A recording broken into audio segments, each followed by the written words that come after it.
Hello viewers. எப்பவுமே இயற்கையான அழகோடையும் கடல் அலைகளால சூழப்பட்ட தீவுகள் நம்ம எல்லாருக்குமே ரொம்ப பிடிச்சமான ஒரு இடம். ஆனா இந்த உலகத்துல பல மர்மங்கள் நிறைஞ்ச மனிதர்கள் கூட போயிட்டு திரும்பி வர முடியாத அளவுக்கு பயங்கரமான தீவுகளும் கூட இருக்குங்க. நீங்க ஷட்டர் ஐலாண்ட் படம் பார்த்திருந்தீங்கன்னா உங்களுக்கும் தெரிஞ்சிருக்கும் எவ்வளவு கொடூரமான நிகழ்வுகளும் அமைதியான அழகான தீவுக்குள்ள நடக்குது அப்படின்னு. அப்படிப்பட்ட 10 மர்மமான தடை செய்யப்பட்ட தீவுகளை பத்தி தான் இந்த வீடியோல ஃபுல்லா பார்க்க போறோம். இந்த வீடியோ பிடிச்சிருந்தா லைக் பண்ணிக்கோங்க. நம்ம ஹவ் இஸ் இட் சேனலை சப்ஸ்கிரைப் பண்ணி சப்போர்ட் பண்ணுங்க. நம்பர் 1, சாபா ஐலாண்ட். நெதர்லாந்துல இருக்கக்கூடிய ஒரு குட்டி தீவு தான் இந்த சாபா ஐலாண்ட். இந்த தீவுல மொத்தமாவே 1911 பேர் மட்டும்தான் வாழ்றாங்களாம். ரொம்பவுமே அழகா அமைதியா இருக்கிற இந்த தீவுக்குள்ள 2 மிகப்பெரிய ஆபத்துக்கள் அந்த மக்களுக்கு காத்துக்கிட்டு இருக்கு. இந்த தீவு உறங்கும் எரிமலைன்னு அழைக்கப்படுற மவுண்ட் சினரிக்கு மேல இருக்கிறதுனால எப்ப வேணா அந்த தீவு வெடிச்சு ஆபத்து ஏற்படலாம். இன்னொரு ஆபத்து என்னன்னு பாத்தீங்கன்னா, 2வது மிகப்பெரிய ஹரிக்கெயின்ஸ்ன்னு சொல்லப்படுது. இந்த தீவுக்கு ஹரிக்கெயின்ஸ் ஐலாண்ட் அப்படின்னு இன்னொரு பேரும் இருக்கு. வரலாற்றிலேயே அதிக அளவு ஹரிக்கெயின்ஸால பாதிக்கப்பட்ட தீவுகள்ல இந்த தீவும் இருக்குது. கடந்த 100 ஆண்டுகள்ல மட்டும் கேட்டகரி 4 மற்றும் கேட்டகரி 5 சேர்ந்த ஹரிக்கெயின்ஸ் 21 தடவை இந்த தீவை தாக்கி அழிச்சதா சொல்லப்படுது. இவ்வளவு ஆபத்துக்கள் இருந்தும் அந்த தீவுல இருக்கக்கூடிய மக்கள் வெளியேறதா இல்லையாங்க. Number 2, Poveglia island. இட்டாலியில வெனிஸ் நகரத்துக்கு பக்கத்துல இருக்கிற இந்த தீவுக்கு பொவேக்கிலியா ஹாண்டட் ஐலாண்டுன்னு இன்னொரு பேரும் இருக்கு. இந்த தீவுக்கு இந்த பேர் வர்றதுக்கு மிகப்பெரிய வரலாறே இருக்காம்.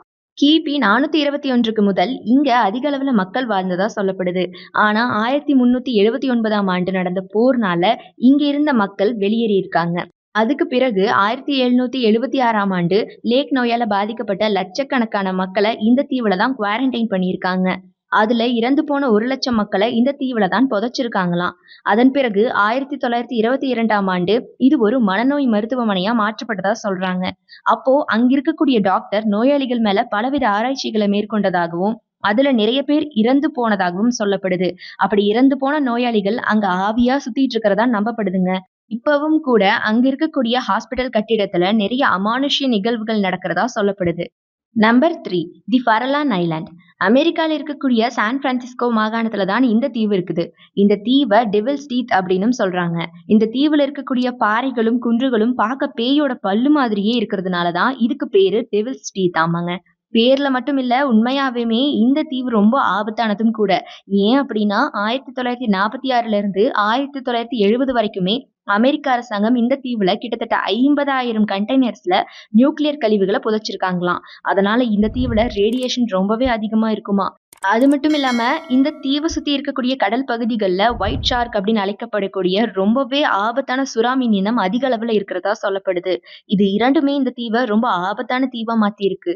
1921ஆம் ஆண்டு யுஎஸ் நேவிக்கு சொந்தமான ஒரு போட் 53 க்ரூ மெம்பர்ஸோட இந்த தீவுக்கு பக்கத்துல காணாம போயிருக்கான். இது வரைக்கும் அவங்கள பத்தின எந்த தகவலுமே இல்லையாம். இது ஒரு பெரிய மர்மமாவே பார்க்கப்பட்டு வருது. Number 4, the island of dead dolls. தெற்கு மெக்சிகோல அமைஞ்சிருக்கக்கூடிய ஒரு அமானுஷ்யமான தீவு தான் இது. இந்த தீவுக்கு போனா நம்மள பயமுறுத்துற மாதிரியான பொம்மைகள் இந்த தீவு முழுவதும் காணப்படுது. அப்படி இந்த பொம்மைகள் இந்த தீவுல இருக்கிறதுக்கு ஒரு காரணமும் இருக்குது. இந்த தீவுல இருந்த ஒரு சிறுமி தண்ணீர்ல மூழ்கி இறந்து போனதாகவும் அந்த சிறுமியுடைய ஆவிதான் இந்த தீவுல இருக்கிறதாகவும் சொல்லப்படுது. இன்னொரு ஆச்சரியமான விஷயம் என்னன்னா, இந்த தீவுடைய கேர்டேக்கரான டான் ஜூலியன் சாண்டனா பெரேரா கடந்த 50 வருடங்களா இந்த தீவுல தனியா தான் இருந்திருக்காரு. அவருதான் இந்த பொம்மைகளை தீவு முழுவதும் மாட்டி வச்சிருந்திருக்காரு. அந்த சிறுமியுடைய ஆவிக்கிட்ட இருந்து தப்பிக்கிறதுக்காக தான் அவர் இந்த மாதிரி பொம்மைகளை மாட்டி வச்சிருந்திருக்கலாம் அப்படின்னு அங்க இருக்கக்கூடிய மக்கள் சொல்றாங்க. இன்னும் சில பேர் என்ன சொல்றாங்கன்னா, அந்த சிறுமி இறந்த இடத்துல இருந்து அவருக்கு தினமும் ஒரு பொம்மை கிடைச்சிருக்கலாம் அப்படின்னும், அதுதான் இவரு இந்த தீவு முழுக்க மாட்டி வச்சிருக்கலாம் அப்படின்னும் சொல்றாங்க. ஆனா 2001ஆம் ஆண்டு இவர் அந்த சிறுமி இறந்த இடத்திலேயே இறந்தும் போயிருந்திருக்காரு. அதுக்கு பிறகுதான் இந்த தீவு ரொம்பவே ஃபேமஸ் ஆகி இருக்கு. Number 5, dead man's island. யூகேல கென்ட் பகுதியில் அமைஞ்சிருக்க இந்த சிறிய தீவுல இருந்து கிட்டத்தட்ட 200க்கும் மேற்பட்ட மனிதர்களுடைய மண்டை ஓடுகளையும் எலும்புகளையும் எடுத்திருக்காங்க அப்படின்னு சொன்னா உங்களால நம்ப முடியுதா? இதற்கு காரணம் பல நூற்றாண்டுகளுக்கு முன்னாடி பிரிசன் ஹல்க்னு அழைக்கப்படுற மிகப்பெரிய கப்பல் சிறைச்சாலையா மாத்தி அதுல 200க்கும் மேற்பட்ட கைதிகள் அடைச்சு வச்சிருந்திருக்காங்க. அந்த கைதிகள் எல்லாருக்குமே ஒரு வகை தொற்று நோய் ஏற்பட்டு அவங்கெல்லாம் இறந்தும் போயிருக்காங்க. அவங்க உடல்களை தீவுல புதைச்சிருக்காங்களாம். வெறும் 6 அடி குழி மட்டுமே தோண்டி அவங்கள புதைச்சதுனால மண்ணரிப்பு ஏற்பட்டு இப்ப அந்த எலும்புகளும் மண்டை ஓடுகளும் வெளியே வந்திருக்கு. இன்னைக்கு நீங்க அந்த தீவுக்கு போனா மனிதர்களுடைய எலும்புகளையும் மண்டை ஓடுகளையும் உங்களால பார்க்க முடியும். யோசிச்சு பாருங்களேன், நீங்க ஒரு தீவுக்கு போயிருக்கும் போது அங்க இந்த மாதிரி மனிதர்களுடைய மண்டை ஓடுகளை பார்த்தா எந்த அளவுக்கு பயமா இருக்கும் அப்படின்னு. ஸோ ஓகே கைஸ், இப்போ நம்ம பார்த்த 5 விதமான மர்மமான தீவுகளை பத்தி நீங்க என்ன நினைக்கிறீங்க அப்படிங்கிறத மறக்காம கமெண்ட் பாக்ஸ்ல கமெண்ட் பண்ணிருங்க. மீதம் இருக்கக்கூடிய 5 விதமான மர்மமான தீவுகளை நம்ம பார்ட் 2ல பார்க்கலாம். ஸோ அது வரைக்கும் ஸ்டே டியூன்டு. இந்த வீடியோ பிடிச்சிருந்தா லைக் பண்ணிக்கோங்க. மறக்காம நம்ம ஹவ் இஸ் இட் சேனலை சப்ஸ்கிரைப் பண்ணி சப்போர்ட் பண்ணுங்க.